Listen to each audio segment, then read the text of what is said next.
पुरस्सरम् ॐ ज्ञानसिद्धं तपःसिद्धं सर्वसिद्धं शिवप्रदं स्वयं सिद्धमहं वन्दे सिद्धारूढयतीश्वरम् ಸಿದ್ಧಾರೂಢಯತೀಶ್ವರಂ.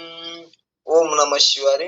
ಬೆಳಗಿನ ಜಾವದ ಸತ್ಸಂಗದಲ್ಲಿ ಪರಮ ಪೂಜ್ಯರು ಲೋಕವನ್ನು ಉದ್ಧರಿಸಲು ಅವತರಿಸಿದ ಶಿವನ ಅವತಾರಿ ವೇದಾಂತ ಸಾರ್ವಭೌಮ ಜಗದ್ಗುರು ಸಿದ್ಧಾರೂಢ ಪಾದಗಳಿಗೆ ದೀರ್ಘದಂಡ ಪ್ರಣಾಮಗಳನ್ನು ಸಲ್ಲಿಸುತ್ತಾ, ಬಸವಾದಿ ಶರಣರಿಗೂ ದಾಸ ಪರಂಪರೆಗೂ ಸದ್ಗುರುನಾಥನಲ್ಲಿಯೂ ಕೂಡ ದೀರ್ಘದಂಡ ಪ್ರಣಾಮಗಳನ್ನು ಸಲ್ಲಿಸಿ, ಈ ಒಂದು ಬೆಳಗಿನ ಜಾವದ ಆನ್ಲೈನ್ ಸತ್ಸಂಗದಲ್ಲಿ ಆಗಮಿಸಿದ ಪುಣ್ಯಾತ್ಮರೇ, ಧನ್ಯಾತ್ಮರೇ, ಪಾವನಾತ್ಮರೇ, ಎಲ್ಲರ ಶರಣೆಯರ ಪಾದಗಳಿಗೆ ಕೂಡ ಹಣೆ ಹಚ್ಚಿ ನಮಸ್ಕರಿಸಿ ಈ ಸತ್ಸಂಗದೊಳಗ ಪ್ರವೇಶವಾಗೋಣ. ಆತ್ಮೀಯರೇ, ತಮ್ಮೆಲ್ಲರಿಗೂ ಕೂಡ ಶರಣಾರ್ಥಿಗಳು. ಓಂ ನಮಃ ಶಿವಾಯ. ಈ ಒಂದು ಕೈವಲ್ಯ ಪದ್ಧತಿ ಎಂಬ ಶ್ರೇಷ್ಠವಾದ ನಿಜಗುಣರಿಂದ ವಿರಚಿತವಾದ ಈ ಗ್ರಂಥಕ್ಕೆ ಸರಳವಾದ ಟೀಕಾ ತಾತ್ಪರ್ಯವನ್ನು ಬರೆದಂತ ಚಿಕ್ಕರ ಅಮಾರೂಢರಲ್ಲಿಯೂ ಕೂಡ ನಮಿಸಿ, ಈ ಒಂದು 20ನೇ ಪದ್ಯವನ್ನ ನಿನ್ನೆ ನೀವು ಚರ್ಚೆ ಮಾಡ್ಕೋತ ಬರಕತ್ತಿದ್ದೇವೆ. ಏನೋ ಆ ಕರೆಂಟ್ ನಿನ್ನೆ ಸರಿಯಾಗಿ ಟವರ್ ಇಲ್ಲಾರ್ಕ ಕಟ್ ಆಯ್ತು. ಇವತ್ತು ದಯವಿಟ್ಟು ತಾವು ಕಟ್ ಆಯ್ತು ಅಂದ್ರ ಬಂದಾಯ್ತು ಅಂದ್ರ ಫೋನ್ ಎಚ್ಚರಿ ಹೇಳ್ರಿ, ಅಥವಾ ಕೇಳುದಿಲ್ಲ ಅಂತ ಹೇಳಿದ್ರ ಮತ್ತೊಬ್ರಿಗೆ ಕೇಳಾಕ ಅವಕಾಶ ಕೊಡ್ತದ. ಅದು ವೇದಿಕೆ ಹಂಗೆ ನಿತ್ತು ಅಂದ್ರ ಮತ್ತೊಬ್ಬರಿಗೆ ಬ್ಯಾಸರ ಆಗ್ತದ ಅನ್ನುವಂಥದ್ದನ್ನ ತಮ್ಮೆಲ್ಲರಲ್ಲಿ ಪ್ರಾರ್ಥಿಸಿ, ಒಂದ್ ವೇಳೆ ಹೊರಗೆ ಬಂದು ಫೋನ್ ಹಚ್ಚಿದ್ರು ಕೂಡ ನಾವು ಕಟ್ ಆಗಿದೆ ಅಂತ ತಿಳ್ಕೊಂಡು ಮತ್ತವ್ರಿಗೆ ಮಾತಾಡಕ್ ಅವಕಾಶ ಕೊಡಾಕ್ ಬರ್ತದೆ. ಒಂದ್ ವೇಳೆ ಸರಿಯಾಗಿ ಕೇಳಿಕಂದ್ರು ಕೂಡ ಮತ್ತ ಹೊರಗೆ ಅದು ಹೋಗಿ ಎಲ್ಲರ ಮಾತಾಡಕ್ ಬರ್ತದ ಅನ್ನುವಂಥದ್ದನ್ನ ತಮ್ಮೆಲ್ಲರಲ್ಲಿ ಕೂಡ ನಿನ್ನೆ ಅದು ಹೊಳ್ಳಿ ಇವತ್ತು ಹೇಳ್ಬೇಕಾಯ್ತು. ನಿನ್ನೆ ನಾವು ಹೇಳಿದೀವಿ, ಅದು ಕಟ್ ಆಗ್ಯದ, ಟವರ್ ಬಂದಾಗಿ ಅದು ಕಟ್ ಆಗ್ಯದ. ನಾವು ಹಂಗೆ ಹೇಳ್ಕೊತ ಹೋಗ್ಯವಿ. ಅಂದಾಡೆ ಅಮ್ಮರು ಮತ್ತೊಬ್ರು ಹೇಳ ಮುಂದ ಸ್ವಲ್ಪ ಕನ್ಫ್ಯೂಸ್ ಆಯ್ತು ಅನ್ನುವಂಥದ್ದನ್ನ ತಮ್ಮೆಲ್ಲರಿಗೆ ತಿಳಿಸಿ, ನಿನ್ನೆ ದಿವಸ ನಾವು ಮೊನ್ನೆ ಏನ್ ಹೇಳ್ಕೊತ ಬಂದೇವಪ್ಪ ಅಂದ್ರ, ಈ 19ನೇ ಪದವನ್ನ ಜೀವ ಸಂಬೋಧನಸ್ಥೊಳಗಿರುವಂತ 19ನೇ ಪದವನ್ನ ನಾವು ಮೊದಲನೇ ದಿವಸ 3 ನುಡಿಗಳನ್ನ ಹೇಳ್ಕೊಂಡ್ ಬಂದಿದ್ದೇವೆ. ಇನ್ನು 2 ನುಡಿಗಳು ಕೊನೆಗೆ ಉಳಿದಿತ್ತು. ಆ ಕೊನೆಯ ನುಡಿಗಳನ್ನ ಹೇಳೋದ್ರಾಗ ಕಟ್ ಆಗಿ ಅದು ಸರಿ ಕೇಳಾರ್ಕ 22 ನುಡಿ ಹೊಳ್ಳೆ ಇನ್ನೊಂದ್ ಸ್ವಲ್ಪ ಎಲ್ಲರೂ ಚರ್ಚೆ ಮಾಡೋಣ ಅನ್ನುವಂಥದ್ದನ್ನ ತಮ್ಮೆಲ್ಲರಲ್ಲಿ ಪ್ರಾರ್ಥಿಸಿ, ಈಗ ಏನ್ ಹೇಳಿದ್ರು ಆ ಪದವನ್ನ ಅಂದ್ರ, ಕಂಡು ಸಂಸ್ಕೃತಿಯ ಇಂದ್ರಜಾಲವನ್ನೇ ನೆಲೆಗೊಂಡದೆಂತರಿತುಕೋ ನಿನ್ನೊಳಗೆ ಅನ್ನುವಂಥದ್ದನ್ನ ಇಲ್ಲಿ ಸಂಸ್ಕೃತಿ ಅನ್ನುವಂಥದ್ದನ್ನ ಏನೈತಲ್ಲ, ಈ ಸಂಸಾರ ಎಷ್ಟು ವಿಚಿತ್ರ ಅದಲ್ಲ. ಇಂದ್ರಜಾಲ, ಈ ಜಾಲದೊಳಗೊಂಡಾಗ ನನ್ನೊಳಗಿರುವಂತ ಅಂತರಂಗವನ್ನ ತಿಳ್ಕೊಂಡಾಗ ಇದು ಎಂತ ವಿಚಿತ್ರ ಇದಲ್ಲ, ಈ ಸಂಸಾರ ನಮ್ಗ್ ಗುರ್ತಿಲ್ಲಾರಂಗ ಏನೇನು ಕಾರ್ಯ ಮಾಡ್ತದಲ್ಲ ಅನ್ನುವಂಥದ್ದನ್ನ ನಾವು ನೋಡಲಾರ್ದೆ ಹೊರಗಿನ ಇಂದ್ರಜಾಲವನ್ನ ನೋಡಿ ನಾವು ಬಹಳ ಆಶ್ಚರ್ಯ ಆಗ್ತೇವೆ.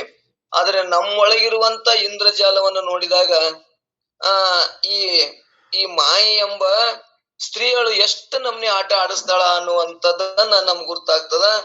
ಇಲ್ಲಿ ಈ ಸಂಸಾರ ಎಂಬ ನಾಟಕ ಅತಿ ಸುಂದರವಾಗಿ ಕಾಣ್ತದ. ಈ ಸಂಸಾರ ನಾಟಕವನ್ನು ನೋಡಿ ಇದು ಒಂದು ಇಂದ್ರಜಾಲ ಅಲ್ಲದೆ ಮತ್ತೇನದ ಅನ್ನುವಂಥದ್ದನ್ನ ನಾವು ಒಂದೇ ನುಡಿಯೊಳಗೆ ಕೇಳ್ಕೊತ ಬಂದೀವಿ. ಹಿಂಗ ನಾವು ಅಂತರಂಗದಲ್ಲಿ ತಿಳ್ಕೊಂಡು ಈ ಇಂದ್ರಜಾಲವೆಂದರೆ ಏನು ಅಂದ್ರ ಇಲ್ಲದನ್ನು ಉಂಟು ಮಾಡಿ ತೋರಿಸುವುದು. ಅದು ಏನಪ್ಪಾ ಅಂದ್ರ, ನಮಗ ಹಗ್ಗದ ಒಳಗ ಹಾವು ತೋರ್ಯದ, ಹಾವ ಇಲ್ಲವೇ ಇಲ್ಲ, ಮೊದಲನೂ ಇಲ್ಲ, ನಮಗ್ ಕಾಣ ಮುಂದನೂ ಇಲ್ಲ. ಇವತ್ತ ನಮ್ಗ ಅದ್ರ ಹಗ್ಗದ ಜ್ಞಾನ ಆಗಿಂದೂ ಇಲ್ಲ. ಅಂತದ್ ಏನೈತಪ್ಪ ಅಂದ್ರೆ ಇಂದ್ರಜಾಲ ಏನೈತಲ್ಲ, ಈ ಇಂದ್ರಜಾಲ, ಈ ಸಂಸಾರ ಅನ್ನೋದು ಕೂಡ ಇದು ವಿಚಾರ ಮಾಡಿದ್ರ ಸಂಸಾರಕ್ಕ ತಳ ಬುಡ ಹಾದಿ ಏನೂ ಇಲ್ಲ, ಇರ್ಲಿಕ್ಕೂ ಕೂಡ ಐತಿ ಅಂತೇಳಿ ನಮಗೆ ಎಷ್ಟು ಇಂದ್ರಜಾಲವಾಗಿ ತೋರ್ತದಲ್ಲ ಅನ್ನುವಂಥದ್ದನ್ನ ನಾವು ಚರ್ಚೆ ಮಾಡ್ಕೋತ ಬಂದೀವಿ. ಇದು ಒಂದೇ ನುಡಿ ಒಳಗ ಅದಕ್ಕೊಂದು ದೃಷ್ಟಾಂತನು ಕೊಟ್ಟು ಕೂಡ ನಾವು ಕೇಳ್ಕೊಂಡು ಬಂದೀವಿ. ಹೆಂಗಂದ್ರ, ಒಬ್ಬ ಇಂದ್ರಜಾಲ ತನ್ನ ಕೈ ಚಳಕದಿಂದ ಅಲ್ಲಿ ಏನ್ ಮಾಡ್ತಾನಂದ್ರ ಏನೇನೋ ಮಾಡಿ ತೋರಿಸ್ತಾನ. ಏನಂದ್ರ ಬೇನ್ ತಪ್ಲವಿದು ಚೇಳು ಮಾಡ್ತಾನ, ಚೇಳು ಏನೇನೋ ಹೋಗಿ ಅದಕ್ಕೊಂದು ಬಂಗಾರ ದುಡ್ಡು ಮಾಡ್ತಾನ. ಅವು ಎಲ್ಲವೂ ಕೂಡ ನಮಗೆ ಏನಾಗ್ತಾವ ಅಂದ್ರೆ ಇಂದ್ರಜಾಲದಾಗ ಕರೆ ಅಂತ ತೋರ್ತಾವ. ಆದ್ರೆ ವಿಚಾರ ಮಾಡಿದ್ರ ಅವ ಕೊನೆಗೆ ವಿಚಾರ ಮಾಡಿದ್ರೆ ಏನ್ ಮಾಡ್ತಾನ, ನಿಮಗೆ ಕೈ ಮುಗಿತೀನಿ, ನಮ್ಮ ಮಕ್ಕಳಿಗೆ ಹೊಟ್ಟಿಗೆ ಅನ್ನಿಲ್ಲ, ಏನ್ರ ಮಾಡಿ ಒಂದು ದುಡ್ಡು ಕೊಡ್ರಿ, ₹1 ಕೊಡ್ರಿ ಅಂತೇಳಿ ಪ್ರಾರ್ಥನೆ ಮಾಡ್ತಿರ್ತಾನವ. ಮತ್ ಇಷ್ಟೆಲ್ಲ ನಮ್ಮ ನಿದ್ರಿಗೆ ಇಂದ್ರಜಾಲ ಮಾಡಿ ತೋರಿಸಿ ಬೇಂತಪ್ಲವ ಇದು ದುಡ್ಡು ಮಾಡ್ತಾನ, ಬಂಗಾರ ದುಡ್ಡು ಮಾಡ್ತಾನ, ಚಿವಳ ಮಾಡ್ತಾನ, ಏನೇನೋ ಮಾಡುವಂತ ಅವನಲ್ಲಿ ಶಕ್ತಿ ಇದ್ರೂ ಕೂಡ ಮತ್ತ್ಯಾಕ ₹1 ಬೇಡ್ತಾನ ಅನ್ನುವಂಥದ್ದು ನಮ್ ಎಲ್ಲರಿಗೂ ಕೂಡ ಇದು ಆ ಟೈಮ್ಗೆ ಏನಕ ಇದು ಸುಳ್ಳದ, ಮಿಥ್ಯ ಅದ ಅನ್ನುವಂಥದ್ದು ನಮ್ ಎಲ್ಲರಿಗೂ ನಿಶ್ಚಯ ಆಗ್ಯದ ಅಲ್ಲಿ ನೋಡಿದಾಗ. ಆದ್ರೆ ನಮ್ಮೊಳಗೆ ನಡೆಯುವಂತ ಈ ಇಂದ್ರಜಾಲವನ್ನ ನೋಡಿ ನಮಗೆ ಸುಳ್ಳು ಅನ್ನಕ್ ಆಗೋಲ್ದಲ್ಲ, ಇದೊಂದು ನಾಟಕ ಅದ ಅನ್ನುವಂಥದ್ದು ನಮ್ಗೆ ಸಂಸಾರದಾಗ ಅನ್ನಕ್ ಆಗೋಲ್ದು. ಇದು ಸತ್ಯ ಅಂತೇಳಿ ನಾವ್ ಏನ ಮಾಡಕತ್ತೇವಲ್ಲ, ಇದೇ ಒಂದು ಇಂದ್ರಜಾಲ, ಇದೇ ವಿಚಿತ್ರ ಅನ್ನುವಂಥದ್ದನ್ನ ಈ ಪಲ್ಲವಿ ಹಿಡ್ಕೊಂಡು ಕೇಳ್ಕೋತ ಹೋಗ್ತಾರ. ಅದನ್ನೇ 1ನೇ ನುಡಿ ಒಳಗೂ ಕೂಡ ನಾವು ಕೇಳ್ಕೊಂಡು ಬಂದೇವೆ. ಈ ಹುರುಳಿಲ್ಲದ ಬಿಂದು ಒಂದು ಹನಿ ಬಿಂದು ಅನ್ನುವಂಥದ್ದು ಏನೈತಲ್ಲ, ಗರ್ಭದೊಳ್ಳಿಂದ ಪರಿಯ ಶರೀರವೆನಿಸಿ ಬಂದು ಬೆಳೆದು ಇದು ಏನೈತಪ್ಪ, ಇದು ಇಂದ್ರಿ ಅನ್ನೋದು ಒಂದು ಹನಿ ಅಲ್ಲಿ ಎಲ್ಲಿ ಅಂದ್ರ ಆ ಹೊಟ್ಟಿ ಒಳಗೆ ಬಿದ್ದಾಗ ಅದು ಏನಾಗ್ತದಂದ್ರ ಇನ್ನೊಂದು ಶರೀರವನ್ನು ಬೆಳೆದು ತೋರಿಸುವುದು. ಇದು ಎಂತ ಇಂದ್ರಜಾಲದ ಅನ್ನುವಂಥದ್ದು ನೀವು 1ನೇ ನುಡಿಯೊಳಗೆ ಮೊನ್ನೆ ನಾವು ನೀವು ಕೇಳ್ಕೊಂಡು ಬಂದೇವಿ. ಪರಿವಿಡಿದೊಂದು ನುಡಿದು ನೋಡಿ ಕೇಳಿ ಮತ್ತೆರಗದಡಗುವ ವಿಸ್ಮಯವಿದನು, ತೋರಿ ಅಡಗುವಂತದ್ದು ಈ ವಿಸ್ಮಯನು ನೋಡಿ ಇದು ಏನು ಆಶ್ಚರ್ಯ ಅದಲ್ಪ, ಇದು ಒಂದು ಇಂದ್ರಜಾಲ ಅಲ್ಲನು ಅನ್ನುವಂಥದ್ದನ್ನ ನಾವು ಮೊನ್ನೆ ಕೇಳ್ಕೊಂಡು ಹೊಂತೀವಿ. ಏನೊಂದು ಪ್ರಯೋಜನ ಇಲ್ಲದ ಒಂದು ಹನಿ ಜಡವಾದ ಬಿಂದು ತಾಯಿ ಗರ್ಭದಲ್ಲಿ ಬೀಳಲು ಅದು ಹೆಂಗಾಯ್ತಂದ್ರ ಇನ್ನೊಂದು ತೆರೆ ಶರೀರವನ್ನ ಕಲಾಕೃತಿ ಆಗುವುದನ್ನ ಕಂಡು ನಮ್ಗ ಎಲ್ಲರಿಗ ನೋಡಿ ಕೇಳೇವೆ. 5 ದಿವಸಕ್ಕ ಗುರುಳೆ ಆಕಾರ, 10 ದಿವಸಕ್ಕ ಪಿಂಡಾಕಾರ, ಹಿಂಗ 15 ದಿವಸಕ್ಕ ದುಂಡಾಕೃತಿ ಆಗಿ, ತಿಂಗಳಿಗೆ ತಲೆ, 4 ತಿಂಗಳಿಗೆ ಬಾವುಗಳು, ಕೂದಲ ಇವೆಲ್ಲವೂ ಆಗುವುದನ್ನ ನೋಡಿ ಇದು ಏನ್ ವಿಚಿತ್ರ ಅಲ್ಲನು ಅನ್ನುವಂಥದ್ದನ್ನ ಹೇಳ್ಕೊತ ಬಂದಾರ. 6 ತಿಂಗಳಿಗೆ ಎಲುವ, 7ನೇ ತಿಂಗಳಿಗೆ ಚೇತನ ಭಾವದಿಂದ ಪ್ರಾಣಾದಿ ವಾಯುಗಳು ದೇಹದಲ್ಲಿ ಚಲಿಸತ್ವ, ಇವೆಲ್ಲವನ್ನು ನೋಡಿ ನಮಗ ಅದೊಂದು ಆಶ್ಚರ್ಯ ಅನ್ನೋದಲ್ಲ ಅನ್ನುವಂಥದ್ದನ್ನ ಇಲ್ಲಿ ಹೇಳ್ಕೊತ ಹೊಂಟಾರ. ಇದು 1ನೇ ನುಡಿ ಒಳಗ. ಮುಂದೆ 2ನೇ ನುಡಿ ಒಳಗ ಅಲ್ಲಿ ಏನಾಯ್ತಂದ್ರೆ 2ನೇ ನುಡಿ ಒಳಗ ಹಿಂಗ ಎಲ್ಲವೂ ಕೂಡ ಹುಟ್ಟಿ ಬಂದು ಬಾಲ್ಯ, ಯೌವನ, ಮುಪ್ಪು ಮತ್ತು 6 ವಿಕಾರಗಳನ್ನು ಹೊಂದುವುದನ್ನು ನಾವು ಕಣ್ಣಾರಿಕೊಂಡ್ರು ಕೂಡ ಇದೊಂದು ನಮಗ ಇಂದ್ರಜಾಲ ಅನ್ನೋದಲ್ಲ ಅನ್ನುವಂಥದ್ದನ್ನ ಹೇಳ್ಕೊತ ಬಂದಾರ. ಮತ್ತ ಆ ನಂತರ ಈ ಪ್ರಕಾರ ಒಂದೇ ಒಂದು ರೇತಸ್ಸಿನ ಹನಿ ಶರೀರವೆನಿಸಿ ಭೂಮಿಗೆ ಬಂದು ಬೆಳೆದು ಕ್ರಮದಿಂದ ಊಟ ಮಾಡಿ ಮಾತನಾಡಿ ಕೇಳಿ ಮತ್ತೆ ತಾನಿರದೆ ನಾಶವಾಗುವಂತ, ಮತ್ತಿದು ಶರೀರದನು ಅಂದ್ರೆ ಇಲ್ಲ ಅಂತ ನಾಶವಾಗುವ ಶರೀರವನ್ನು ಕಂಡು ಇದು ಆಶ್ಚರ್ಯ ಅನ್ಸೋದಲ್ಲ. ಈ ಸಂಸಾರ ಇಂದ್ರಜಾಲ ಏನ್ ಅದ್ಭುತ ಅದಲ್ಲ, ಅಂತರಂಗದೊಳಗ ಇದನ್ನ ವಿಚಾರ ಮಾಡಿ ತಿಳ್ಕೊ ಅನ್ನುವಂಥದ್ದಂದ್ರೆ ಈ ಇಂದ್ರಜಾಲ ಎಷ್ಟು ಅದ್ಭುತ, ನಮ್ಗೆ ಖರೆ ಸತ್ಯ ನಂಗೆ ತೋರ್ತದಲ್ಲ ಅನ್ನುವಂಥದ್ದನ್ನ ನಮ್ಮ ಅನುಭವಕ್ಕ ಬತ್ತು ಅಂದ್ರ ಅದೊಂದು ಮೋಡಿ ಆಟ ಮಾಡೋನು ಇಂದ್ರಜಾಲ, ಇದೊಂದು ಶರೀರ, ಇದೊಂದು ಸಂಸಾರ, ಇದೊಂದು ಪ್ರಪಂಚ ಅನ್ನುವಂಥದ್ದು ಅನುಭವಕ್ಕೆ ಬರ್ತದ. ಅದನ್ನೇ ಕೂಡ ಇನ್ನೊಂದು 3ನೇ ನುಡಿ ಒಳಗೂ ಕೂಡ ಅದನ್ನ ಹೆಂಗ್ ಹೇಳ್ಕೊತ ಹೋಗ್ಯಾನಂದ್ರ, ಅನೇಕ ಛಿದ್ರಯುಕ್ತವಾದ ಈ ದೇಹದಲ್ಲಿ ಇದು ಅನೇಕ 9 ದ್ವಾರಗಳಿಂದ ಕೂಡಿದಂತ ಇದೊಂದು ಶರೀರ ದೇಹದಲ್ಲಿ ಈ ಛಿದ್ರ ದ್ವಾರ ಅಂದ್ರ ಈ ಪ್ರಾಣವಾಯು ದೇಹ ತುಂಬಾ ಅಡ್ಡಾಡಿದ್ರು ಮೈ ತುಂಬಾ ಇದಕ್ಕೆ ತೂತದಾವ. ಈ ಶರೀರಕ್ಕೆ ಇಷ್ಟೆಲ್ಲಾ ತೂತುಗಳಿದ್ರು ಕೂಡ ಪ್ರಾಣವಾಯು ಎಷ್ಟು ಅದ್ಭುತ ಈ ಶರೀರ ಕಾರ್ಯ ಮಾಡ್ತದಲ್ಲ, ನಮ್ಮ ಅನುಭವಕ್ಕೆ ಬರುದಿಲ್ಲ ಅನ್ನುವಂಥದ್ದನ್ನು ಕೂಡ ಇಲ್ಲಿ ಹೇಳ್ಕೊತ ಬಂದಾರ. ಅದಕ್ಕೊಂದು ದೃಷ್ಟಾಂತನು ಕೊಟ್ಟಾರ. ತೊಗಲ ತತ್ತಿಗೆ ಸಮನಾದ ಕಾಯದೊಳ್ ಖಂಡಿಗಳು ತೆಗೆದರೆ ಫಲವರೊಳಗೆ ಸುಗತೆಯನುಳ್ಳ ಮಾರುತವಿದ್ದು ತೊಲಗದೆ ಸೊಗಸು ತೋರುವ ಸೂಜಿಗವನ್ನು ಕಂಡು, ಮಾರುತ ಅಂದ್ರೆ ಇಲ್ಲಿ ಗಾಳಿ, ವಾಯು, ಇವು ಒಂದೇ ವಾಯು ಈ ದೇಹದೊಳಗ 5 ರೀತಿಯಿಂದ ಕಾರ್ಯ ಮಾಡ್ತದ ಅನ್ನುವಂಥದ್ದು ನಾವು ಕೇಳ್ಕೊಂಡ್ ಬಂದೇವಿ. ಸಮಾನ, ವ್ಯಾನ, ಉದಾನ, ಅಪಾನ, ಪ್ರಾಣ 5 ರೀತಿ ಒಂದೇ ಗಾಳಿ 5 ರೀತಿ ನಮ್ಮ ದೇಹದೊಳಗೆ ಕಾರ್ಯ ಮಾಡ್ತದ. ಇದೊಂದು ಸೂಜಿಗನೆ ಅನ್ನುವಂಥದ್ದು ಹೇಳ್ಕೊತ ಬಂದಾರ. ಅವ್ರು ಏನು ಸೂಜಿಗಳನ್ನ ಹೇಳ್ಬೇಕಾಗ್ಯದ ಅಂದ್ರೆ ನಿಜಗೊಂಡು ಏನ್ ಹೇಳ್ಕೊತ ಬಂದಾರ ನಮಗ. ಒಂದ್ ಪ್ರಾಣವಾಯು ದೇಹ ತುಂಬಾ ಅಡ್ಡಾಡ್ತಿರ್ತದ. ಅದು ದೇಹ ತುಂಬಾ ಅಡ್ಡಾಡಿದ್ರು ಕೂಡ ಯಾವ ದ್ವಾರದಿಂದಲೂ ಹೋಗಿ ಪ್ರಾಣ ಹೋಗುದಿಲ್ಲ. ಅದನ್ನ ಎಷ್ಟು ಅದ್ಭುತ ವಿಚಿತ್ರ ಇಟ್ಟಾನಂದ್ರ, ಈ ಅಪಾನವಾಯು ಗುದದ್ವಾರ ಹೊರಗೆ ಹೋಗೋ ಮುಂದ, ಈ ಹೊಲಸನ್ನು ತೆಗಿಯ ಮುಂದ, ಆ ಗುದದ್ವಾರ ಅಂತೂ ಇವು ಏನ್ ಮಾಡ್ತಾವ ಅಂದ್ರ ಶಿಸ್ನಾವಿ ಎಲ್ಲಾ ಒಂದಕ್ಕ ಎರಡಕ್ಕ ಪ್ರಾಣದ ಅದ್ರ ಹೊರಗೆ ಹೋಗ್ಲಾರಂಗ ಅವ ಈಟ್ ಹೋಗ ಮುಂದ ಕೀಲ್ ಅಂದ್ರ ಇಲ್ಲಿ ಚಾವಿ ನಾವ್ ನೀರಿನ ನಳ ತಿರುದಾಗ ಹೆಂಗ ಅದ ಇಷ್ಟೇ ನೀರ್ ಬಂದ್ ಆಕ್ಕದ, ಹಂಗಿ ಒಂದಕ್ಕ ಎರಡಕ್ಕ ಹೋಗ ಮುಂದ ಅದು ಪ್ರಾಣವಾಯು ಹೊರಗೆ ಹೋಗ್ಲಾರಂಗ ಇವು ಬಂದ್ ಮಾಡ್ತಾವ ಅಂತ. ಮತ್ತು ಹೊರಗೆ ಹೋದ್ರ ಮತ್ತ ತುಂಬಾ ದೇಹ ತುಂಬಾ ಅಡ್ಡಾಡ್ತಾವಂತ. ಇದು ಎಷ್ಟು ಸೂಜಿಗ ಅದಲ್ಲ ಅನ್ನುವಂಥದ್ದನ್ನ ಈ ಪ್ರಾಣವಾಯು 21,600 ಸಲ ನಮ್ ಗುರ್ತಿದ್ರು ಗುರ್ತಿಲ್ಲರೆ ಅದು ದಿನ ಅಷ್ಟು ಶ್ವಾಸೋಚ್ಚಾರ ಮಾಡಿದ್ರು ಕೂಡ 9 ರಂಧ್ರಗಳಿದ್ರು ಕೂಡ ಮೈ ತುಂಬಾ ಎಷ್ಟು ಸೂಕ್ಷ್ಮಿ ಪ್ರಾಣವಾಯು ಮೈ ತುಂಬಾ ತೂತಿದ್ರು ಕೂಡ ಹೊರಗೆ ಹೋಗ್ಲಾರ್ದೆ ಇಲ್ಲಿ ಕಾರ್ಯ ಮಾಡ್ತದಲ್ಲ, ಇದು ಆಶ್ಚರ್ಯ ಅಲ್ಲನು. ಇದು ಒಂಥರ ಇದು ಏನಪ್ಪಾ ಅಂದ್ರ ಮೋಡಿ ಆಟ ಅಲ್ಲನು ಅನ್ನುವಂಥದ್ದನ್ನ ಇಲ್ಲಿ ಹೇಳ್ಕೊತ ಹೊಂಟಾರ. ಅಂತ ಎರಡನೇ ಇದ್ರೊಳಗೂ ಕೂಡ ಏನ್ ಹೇಳಿದ್ರಪ್ಪ ಅಂದ್ರೆ ಇಂತ ಗಾಳಿನೂ ಕೂಡ ಅದಕ್ಕೆ ಅನೇಕ ದೃಷ್ಟಾಂತ ಕೊಟ್ರು. ಒಂದು ಮೋಟರ್ ಟೈರ್ ಒಂದ್ ಗಾಳಿ ಒಂದ್ ಸಣ್ಣ ತೂತು ಬಿದ್ರ ಅದು ಕಾರ್ಯ ನಡೆಯಂಗಿಲ್ಲ, ಅಲ್ಲೇ ಬಿದ್ದು ಬೀಳ್ತದ. ಇಂಥವೆಲ್ಲಾ ನಾವು ಚೆಂಡಾಟ್ನ್ಯಾಗ ಒಂದ್ ಈಟ್ ಚುಜ್ಜ ಮಳಿ ಒಂದ್ ಮುಳು ಚೂಸ್ತಂದ್ರ ಅದು ವಾಯು ಹೋಗಿ ಅದನ್ನು ಆಟಕ್ ಬರುದಿಲ್ಲ. ಹಿಂಗ ಇದಕ್ ಮೈ ತುಂಬಾ ತೂತಿದ್ರು ರಂಧ್ರಗಳಿದ್ರು ಕೂಡ ದ್ವಾರಗಳಿದ್ರು ಕೂಡ ಪ್ರಾಣವಾಯು ಹೋಗ್ಲಾರೆ ಕಾರ್ಯ ಮಾಡ್ತದಂದ್ರ ಏನು ಸೂಚಿಗ ಇದು ಅನ್ನುವಂಥದ್ದನ್ನ ಇಲ್ಲಿ ಹೇಳ್ಕೋತ ಬಂದಾರ ಎರಡನೇ ನುಡಿ ಒಳಗ. ಮೂರನೇ ನುಡಿ ಒಳಗನು ಕೂಡ ಏನ್ ಮೊನ್ನೆ ಕೇಳ್ಕೊತ ಬಂದೇವಿ, ಸುಮ್ಮ ಹೈಲೈಟ್ ಅಲ್ಲಿ ಸ್ವಲ್ಪ ಹೇಳ್ಕೋತ ಮುಂದ್ ಹೋಗೋಣ. ನಮ್ಗೆ ಎರಡನೇ ನುಡಿ ಇದು 4-5 ನುಡಿ ಬೇಕಾಗ ನಮ್ಗೆ ಇಲ್ಲಿ ಇವತ್ತ. ಇಲ್ಲಿ ಮೂರನೇ ನುಡಿ ಒಳಗೂ ಕೂಡ ಇನ್ನು ವ್ಯಾಪಕವಾದ ಆತ್ಮನಿಗೆ ಅಂತಃಕರಣಗಳ ಸಂಬಂಧವಾದೊಡನೆ ಪರಿಚಿನ್ನ ಭಾವ ಪ್ರಾಪ್ತಿಯಾದದ್ದು ಇದು ಆಶ್ಚರ್ಯ ಅಲ್ಲನು ಅನ್ನುವಂಥದ್ದನ್ನ ನಮಗ ಈ ಮೂರನೇ ನುಡಿ ಒಳಗೆ ಹೇಳ್ಕೊತ ಬಂದಾರ. ಹೆಂಗಂದ್ರ ಈ ವ್ಯಾಪಕ ಒಂದಕ್ಕಿಂತ ನಮ್ಮ ಮನೆಯಾಗ ಒಂದು ಕೋಲಿಕ್ಕಿಂತ ಮನಿ ವ್ಯಾಪಕ, ಮನಿಕ್ಕಿಂತ ಓಣಿ ವ್ಯಾಪಕ, ಓಣಿಕ್ಕಿಂತ ಊರ್ ವ್ಯಾಪಕ, ಒಂದಕ್ಕಿಂತ ವ್ಯಾಪಕ ಮಾಡ್ಕೋತ ಹೋದ್ರ ಧರೆ ವ್ಯಾಪಕ, ಧರೆಕ್ಕಿಂತ ಧರೆ ವಾರಿ ಅಂದ್ರೆ ಜಲ, ಜಲಕ್ಕಿಂತ ಅಗ್ನಿ ದೊಡ್ದು, ಅಗ್ನಿಕ್ಕಿಂತ ಗಾಳಿ ದೊಡ್ದು, ಗಾಳಿಕ್ಕಿಂತ ಆಕಾಶ ದೊಡ್ಡು. ಇವು ಎಲ್ಲವನ್ನು ಮೀರಿ ಪಂಚಭೂತಗಳನ್ನು ದಾಟಿ ಪರಿಪೂರ್ಣವೆನಿಸುವ ಅಂದ್ರೆ ಇಲ್ಲಿ ಆತ್ಮ ಹೆಂಗದನಂದ್ರೆ ಇವು 5 ಭೂತಗಳನ್ನು ತಗೊಂಡು ಕಾರ್ಯ ಮಾಡ್ತಾನ. ಅವನು ಸತ್ತದಾಗ ಕಾರ್ಯ ಮಾಡ್ತಾನ. ಆತ್ಮನು ಇಂತ ವಿಶಾಲದನ, ಅವನು ಪರಿಪೂರ್ಣದನ. ಅದರ ಜೊತೆ ಈ ಮನಸ್ಸು ಅಂದ್ರ ಈ ಮನಸ್ಸು ಸಂಯೋಗದಿಂದ ಕೂಡಲೇ ಅಂದ್ರ ಪರಿಚ್ಛಿನ್ನ ಭಾವನೆ ದೊರಕಿಕೊಂಡು ಇಲ್ಲಿ ನವ ವಿಚಿತ್ರವನು ಹೊಸ ಆಶ್ಚರ್ಯವನು ಅನ್ನುವಂಥದ್ದನ್ನ ಇಲ್ಲಿ ಆ ಆಕಾಶಕ್ಕಿಂತ ಆತ್ಮ ಏನದನಂದ್ರ ಪರಿಪೂರ್ಣದನ.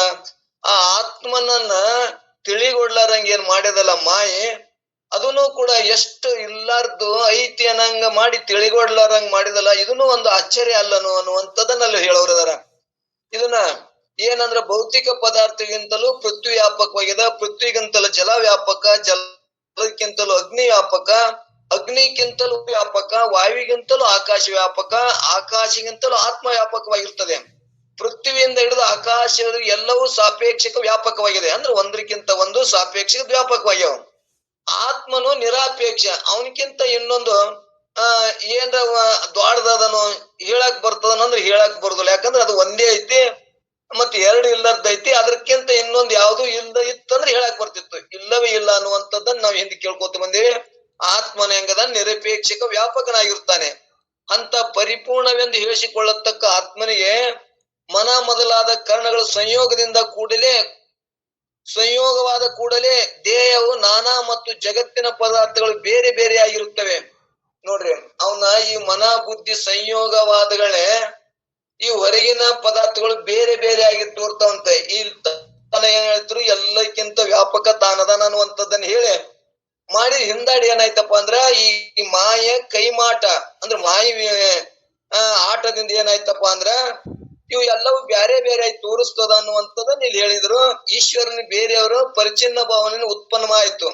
ಇಂಥ ಭೇದಾಕಾರ ತಿಳುವಳಿಕೆ ಪ್ರಾಪ್ತವಾದ ಹೊಸ ಆಶ್ಚರ್ಯವನ್ನು ಕಂಡು ನಿನ್ನ ಅಂತರಂಗದಲ್ಲಿ ಇದು ಒಂದು ಇಂದ್ರಜಾಲವೇ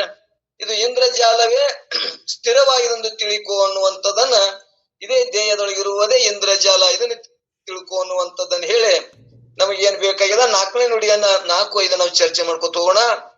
ಇಲ್ಲಿ ಬೇರೆ ಬೇರೆ ಅನಿಸಿ ನಾನಾ ವಿಷಯಗಳು ಹೊಂದಿ ತೋರಿ ಮೋಹಿಸಿ ಕೂಡಿ ಕೆಡುತ್ತಿರುವ 3 ಅವಸ್ಥೆಯನ್ನೊಂದು ದಿನ 5 ಹಂಸ ನಾರಡಿ ತನ್ನಿಚ್ಛೆ ನರಿಯನ್ನು ಕಂಡು ಅನ್ನುವಂಥದ್ದನ್ನ ಈ 4ನೇ ನುಡಿಯೊಳಗೆ ಹೇಳ್ಕೊತ ಹೊಂಟಾರ. 4ನೇ ನುಡಿಯೊಳಗ ಇಲ್ಲಿ ಈ ಜೀವ 3 ಶರೀರವನ್ನ, ಇದು ಜಾಗ್ರ ಮತ್ತು ಸ್ವಪ್ನ ಸುಷುಪ್ತಿ ಒಳಗೆ ಜೀವ ವ್ಯವಹಾರ ಮಾಡಿದ್ರು ಒಂದ್ರಾಗ ಒಂದ್ ಇಲ್ಲದಂತೆ ಕಾರ್ಯ ಮಾಡ್ತಲ್ಲ, ಅದೇ ಪ್ರಾಣವಾಯು ಮತ್ತು ಆತ್ಮ ಹೆಂಗ ಕಾರ್ಯ ಮಾಡ್ತದ ಇಲ್ಲಿ ಆತ್ಮ ಅನ್ನುವಂಥದ್ದನ್ನ ಅವ್ರು ಹೇಳೋರದಾರ. ಇಲ್ಲಿ ಜಾಗ್ರತದೊಳಗನು ಕೂಡ ವ್ಯವಹಾರ ಮಾಡ್ತಾನ, ಜಾಗ್ರತ ಒಳಗ ಮಾಡಿದ್ದು ಕೂಡ ಅಲ್ಲಿ ಸ್ವಪ್ನಗಳು ಇರುದಿಲ್ಲ.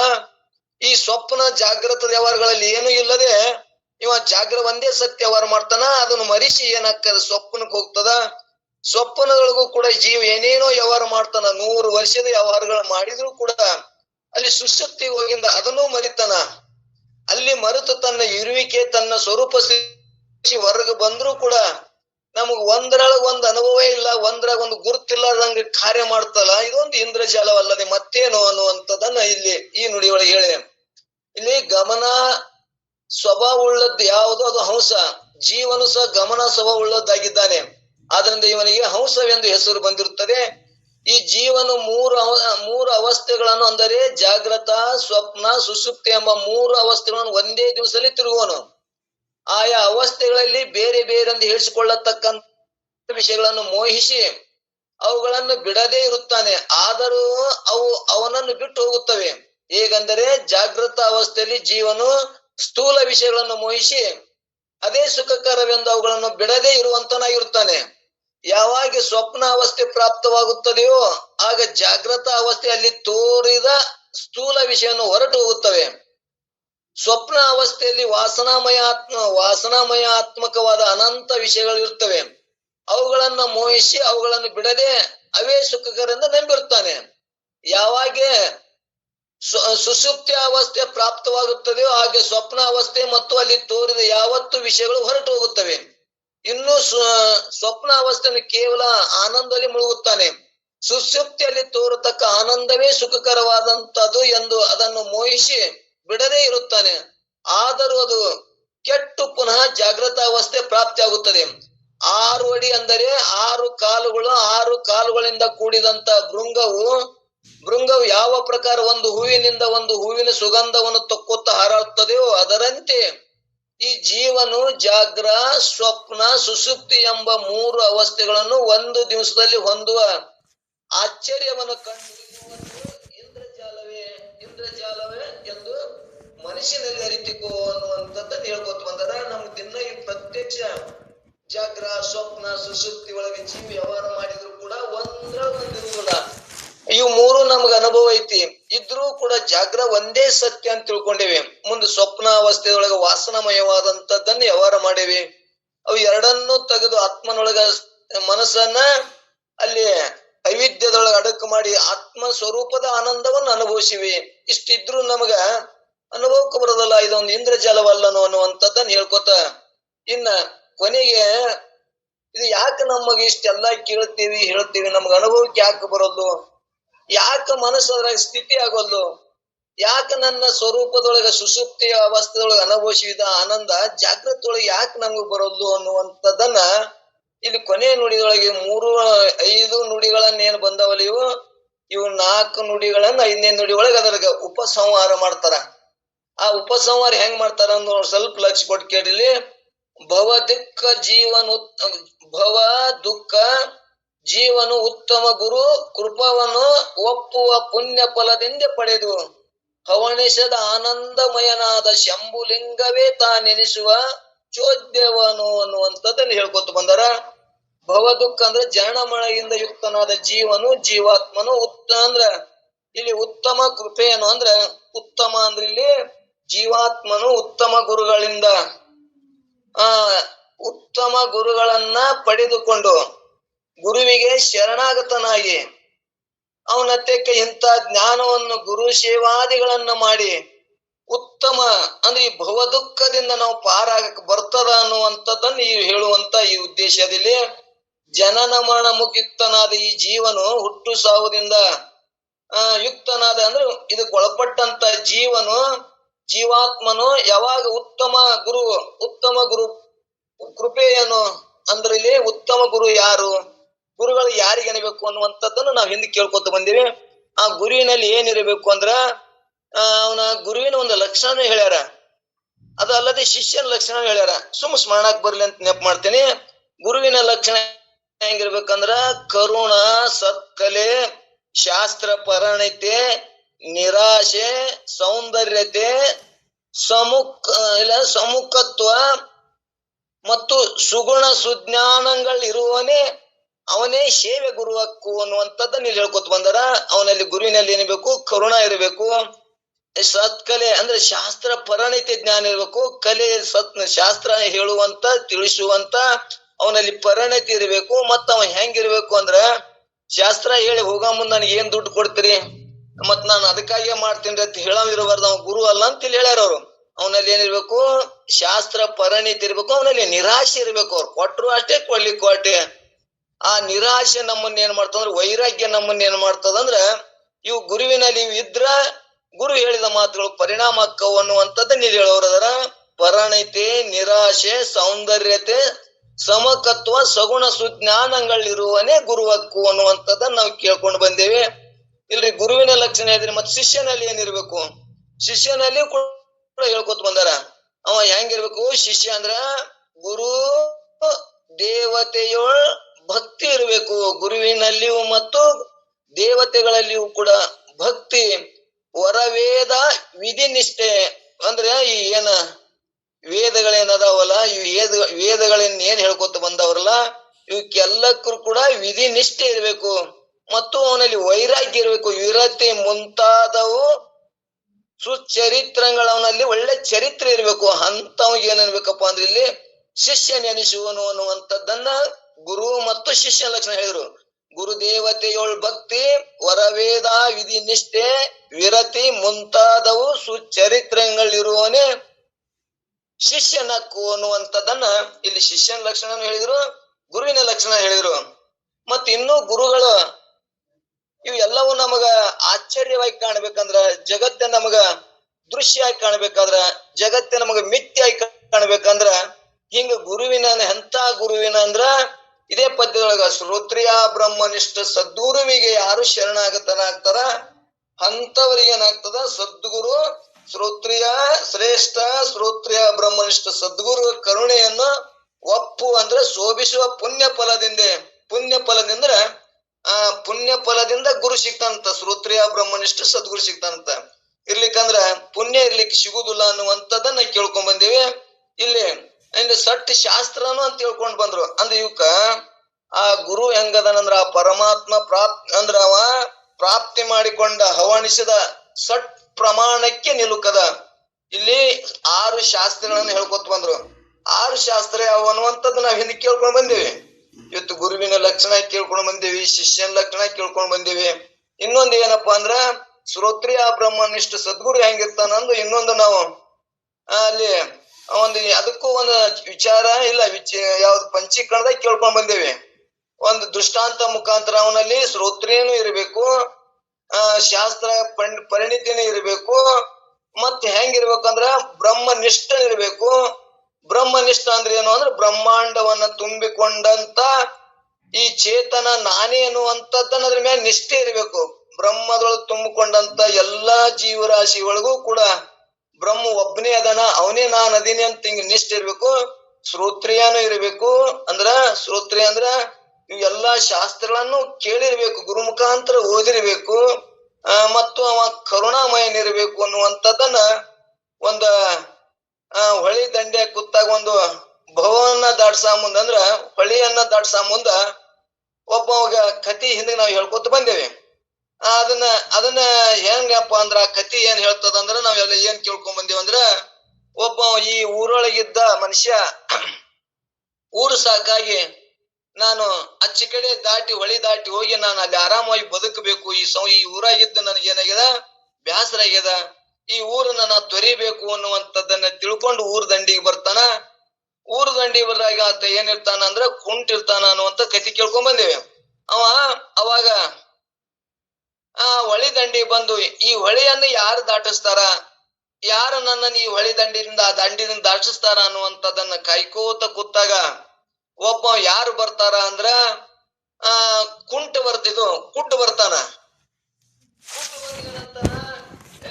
ಇಲ್ಲಿ ಬರ್ರಿ ನಾನು ಈ ಹೊಳೆಯನ್ನ ದಾಟಿಸ್ತೀನಿ ಅಂತಾನ. ಅವಾಗ ಇವ ಅಂತಾನ, ಇವಾಗ ಮೊದಲೇ ಕಣ್ಣಿಲ್ಲ. ಈ ಕಣ್ಣಿಲ್ಲದಾಗ ನಾನು ಹೋಗಿ ನಾನು ನೀರಾಗ ಹೋಗಿ ಯಾಕಡ್ರೆ ನಾನು ಬಿಟ್ಟನಂದ್ರ ನಾ ಹರ್ಕೊಂಡು ಹೋಗ್ಬಿಡ್ತೀನಿ, ನಾ ಸತ್ತು ಹೋಗ್ತೀನಿ. ಅದಕ್ಕೆ ಇವ್ ಕಣ್ಣಿಲ್ಲ ಅಂದ್ರೆ ಇವನ್ ಮ್ಯಾಗ ನಾನು ಕೂತು ಆದ್ರ ಅಥವಾ ಇವ ನಾನು ಕರ್ಕೊಂಡು ಹೋದ್ರೆ ಇವ ನನ್ನ ದಂಡಿಗೆ ಹಚ್ಚುದಿಲ್ಲ, ಇವ ಬ್ಯಾಡ ಅನ್ನುವಂಥದ್ದನ್ನ ಅವನಿಗೆ ತಿರಸ್ಕಾರ ಮಾಡಿ, ಇಲ್ಲಪ್ಪ ನಾ ಇನ್ನೊಂದ್ ಜನ ನಿಂತು ಹೋಗ್ತೀನಿ ಅನ್ನುವಂಥದ್ದನ್ನ ಅವ್ನು ತಿರಸ್ಕಾರ ಮಾಡ್ತಾನ. ಅಂದ್ರ ಅವ ಏನಿದ್ದಿಲ್ಲ, ಕಣ್ಣಿದ್ದಿಲ್ಲ. ಇಲ್ಲಿ ಇದೊಂದು ದೃಷ್ಟಾಂತ ಹೇಳಿದ್ರೆ ಮುಂದ್ ಸಿದ್ಧಾಂತ ತಾನೇ ಕುಂದಿರ್ತದ. ಮುಂದ ಅವನು ಎಷ್ಟೋ ಹೊತ್ತಿನ ಮ್ಯಾಗ ಮತ್ತೊಬ್ಬವ ಹೇಳುವ ಅಂದ್ರ ಕುಂಟ ಬರ್ತಾನ. ಕುಂಟ ಬಂದ್ ಏನಂತಾನ, ಇಲ್ಲಿ ಬರ್ರಿ ಶಾಣ್ರ ನಿಮ್ಮನ್ನ ಆ ದಂಡಿಗೆ ಹೋಗಿ ಬಿಡ್ತೇವಿ ಅಂತೇಳಿ ಅವ ಕೇಳಿದಾಗ ಅವ ವಿಚಾರ ಮಾಡ್ತಾನ, ಇವನಲ್ಲಿ ಖಾಲಿ ಇಲ್ಲ, ಈ ದಂಡಿಯಿಂದ ಆ ದಂಡಿಗೆ ಹೋಗಿಲ್ಲ, ದಾಟೇ ಇಲ್ಲ, ಇವಾಗ ನನ್ನನ್ನ ಆ ದಂಡಿಗೆ ಹೋಗಿ ಬಿಡ್ತಾನ ಅನ್ನುವಂಥದ್ದನ್ನ ಅವನ ಮ್ಯಾಗನು ವಿಶ್ವಾಸ ಬರುದಿಲ್ಲ. ಹಿಂದಾಡಿ ಇನ್ನೊಬ್ಬ ಬರ್ತಾನ.